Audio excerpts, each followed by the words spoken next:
Hi everyone, in this video, I will explain to you Blink Sync module failed to connect, incorrect Wi-Fi password fix. So as you can see here, these are the steps that what you need to do. First is disconnect SM from power or the sync module.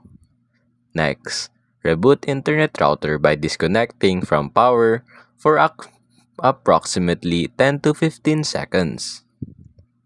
While the router is rebooting, you may perform a hard reset on the sync module, which forces an update, by pressing and holding the reset button on the side or back of the device depending on the model.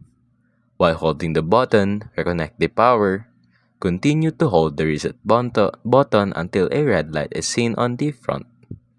The light pattern will change a few times and eventually return to solid green, blinking blue, indicating pairing mode.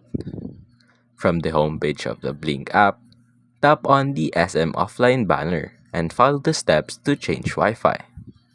If you're still seeing incorrect password, after trying these steps, delete the SM and attempt to re-add it using the plus symbol on the homepage. And that's basically it.